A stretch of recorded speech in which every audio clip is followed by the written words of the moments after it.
Hello everyone, I'm JG and welcome back to Music Forever, where today I'm going to be reviewing the newest album from Ulver, Flowers of Evil. This was a project that I was looking forward to quite a bit, considering I'm a big fan of Ulver, and considering that they're a band that constantly switches up their sound with pretty much every release. You know, not always making a super big change in their sound between albums, but always doing at least something different between each and every one of their records. So with Flowers of Evil here, this is a bit of an interesting project because it certainly is a change in sound for the band compared to their previous works, but at the same time, this is probably the closest they've ever come to sounding like one of their previous releases before. In this case, it's a similar sound to their last studio record, Assassination of Julius Caesar, that came out in 2017. That was a synth-pop heavy project, and once again, Flowers of Evil is also a record that sees Ulver experimenting with synth-pop. However, it should be noted that even though these are both records in the same general genre, the band here on this record is doing a good amount of things different compared to their last release. Probably the biggest difference between both records, in my opinion, is that on this record, the sound of things is a bit more stripped back, it's a bit more simplistic, it's a bit less grand and bombastic compared to Assassination of Julius Caesar. You know, on that record, there was many grand, big hooks on it. There was many tracks on that thing that maybe were a bit unconventional in one way or another. Maybe it was a super long runtime or something like that. The sound of this record in comparison, like I said before, is a lot more simple. I wouldn't really say that any of the tracks on this thing are super complicated from an instrumental standpoint. You know, you have your typical synth-pop elements worked into most of these songs. You have some really nice synth lines packed into all these tracks that are pretty memorable. You have some nice punchy percussion too that I really like. And the way that all of these elements are put together, it's in a pretty conventional format. None of these songs are structured in a super odd way or anything like that. It's, your pretty typical pop song structure. Maybe a few differences here or there on some of the odder tracks on this thing, but still, it's a pretty straightforward record when it comes to the sound of this thing. If you know what synth pop sounds like, especially, think a kind of darker sounding synth pop, something that's a bit more moody, this record, it's pretty much what you would expect from that kind of sound. Overall, I think Ulver pull off this sound on this thing pretty nicely. Even though this project and their last were both synth-pop projects of the same genre, they both managed to have distinct personalities because of the changes that the band made coming into this album here. Most notably, the atmospheres and the feels of each record are pretty noticeably different. This one feels a bit more sad, a bit gloomier sounding. Not to say that their last didn't have some of that on it, but like I said before, it was also a bit more bombastic, a bit bigger in terms of its sound. This project just feels a bit simpler, and as a result, it really lets you soak in that kind of dark, gloomy atmosphere that you get through a lot of these instrumentals. I like how you also get a good variety on this record when it comes to the different tracks here on this thing. You'll have your slower moments in the track list, songs like Hour of the Wolf, for example, or the closer to this thing, 1,000 Cuts. But you also have some more energetic tracks mixed into this thing too. Songs like Machine Guns and Peacock Feathers or Apocalypse 1993, for example. These tracks never reach the same highs that some of the bigger tracks off their last record did, but comparatively speaking in this track list, they managed to be some more energetic moments here with some really tight drumming, some really hard-hitting grooves. They're just a bit more energetic when it comes to how explosive the hooks on these tracks are. And I really like some of these moments on the project that are a little bit more energetic. I think they make for some of the more memorable songs on this thing. One of the more interesting tracks on this thing structurally is the opener, One Last Dance, which starts out really slow and quiet before slowly working you into the greater atmosphere of the track. I think it's kind of cool how the album starts off like this, really just slowly sucking you into the atmosphere of the record with this one track. I think this song plays the role of the opener on this thing really nicely because of that. Another kind of interesting moment on this thing is the track Nostalgia, which is probably my favorite song here, in big part because of the instrumental here on this thing, which has probably one of the tightest, most memorable grooves on the entire record. I really love some of the synths that are working to this thing as well as the percussion. Of course, lots of the other aspects of this track I think really work nicely too, but the instrumental, of course, is a big part of it. When it comes to the vocals here on this record, they're an aspect of this thing that honestly I was a little bit disappointed by, not because they're bad, because they certainly aren't. In fact, I think that they're quite great. Throughout most of this project, they sound really beautiful. They pair up with a lot of these instrumentals really nicely. However, the point of disappointment, for me at least, comes with the fact that a lot of the performances on this thing vocally tend to feel pretty samey throughout most of the record.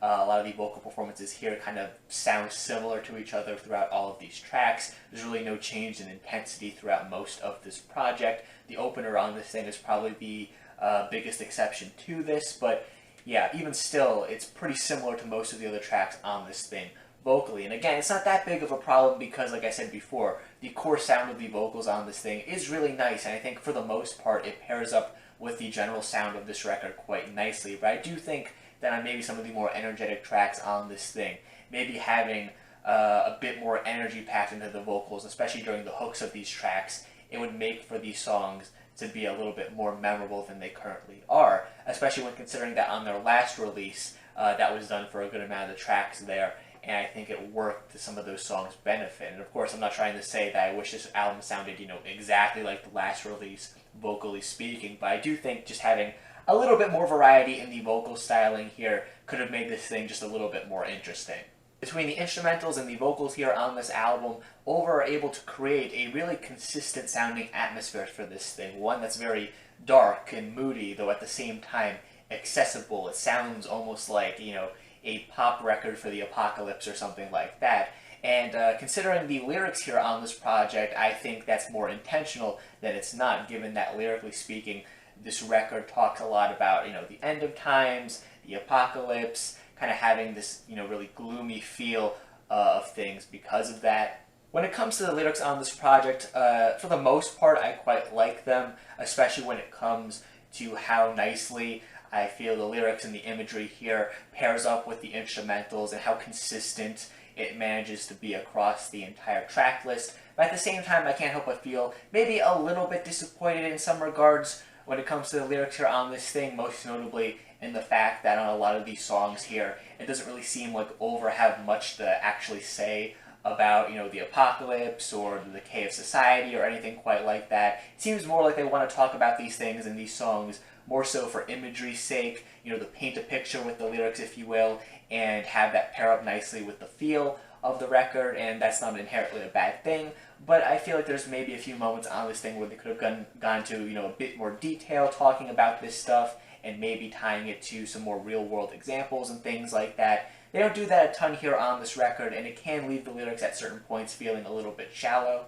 Probably the biggest example on this record of Ulver actually tying the lyrics to something in the real world is on the track Apocalypse 1993, which is about the Waco siege, an event that I wasn't familiar with prior to doing my research for this album review, but something that I found to be pretty interesting in my research. Is an event that took place in Texas in 1993, where there was basically this religious group, a cult-like group, if you will, that was believing in the end of times, stockpiling weapons, and as a result, the U.S. military got involved. There was a whole siege and conflict. I'm not going to go into much more detail about it here because it is pretty lengthy. There's a lot of stuff you could talk about, and I'll just say, if you want to know more about it, do some research. It's not hard to find more about it, but basically, you have this group living in this end-of-time scenario, and I could see how that parallels some of the ideas talked about in the lyrics here on this record, and especially on this track. Again, it's probably the most concrete example of the real world coming into some of these tracks, but even still,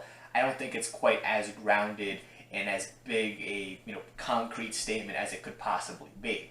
Even still, though, I do want to stress that that's not a big problem that I have with this record or anything. The fact that Ulver chooses to play around a bit more in imagery and things of that sort isn't exactly new for the group, and it's something that, doesn't really drag this album down or anything. It just leaves me at certain points wanting a little bit more than what I actually got. But even still, I think for the most part the lyrics here on this record are pretty solid.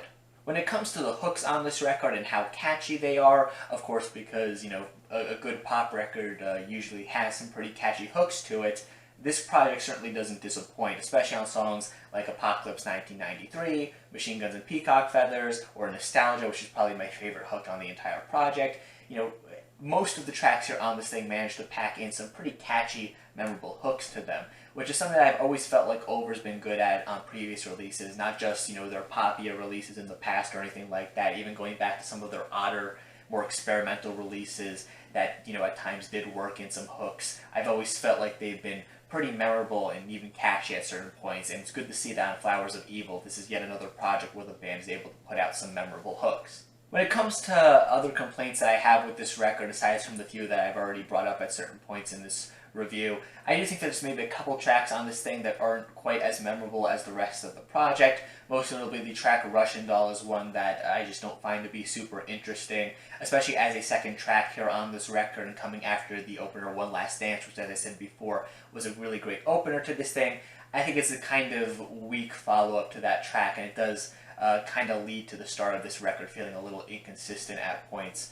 And my biggest gripe with this track is really just that it's not the most memorable. I don't think the hook is the most memorable. The instrumental isn't the best on this thing. It's not a bad track by any means. It's pretty listenable. In fact, I'd still say it's a pretty decent song.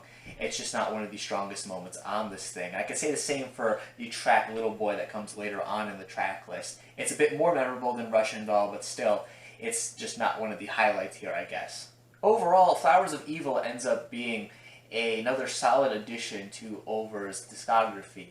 I don't think it's one of the band's strongest records or anything like that. In fact, if I were to rank out all of the records, this would probably appear closer towards the bottom of the list, but even still, I really like this thing. It's just that it has some pretty strong competition with a lot of the other records that this band has put out in the past.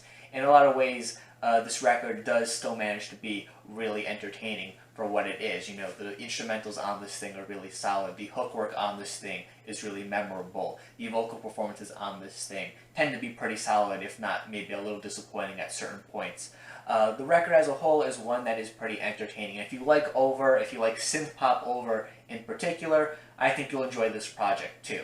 So yeah, I really like this thing and I would definitely recommend it, but that is just my own personal opinion, as is everything I've said in this review so far. So if you happen to disagree with any of it, that's perfectly fine. In fact, feel free to leave your own thoughts on this album in the comment section down below. And while you're down there, make sure you also leave a like on the video and subscribe to the channel for more music-related content. Things like album reviews, countdown lists, discussion videos, things of that sort.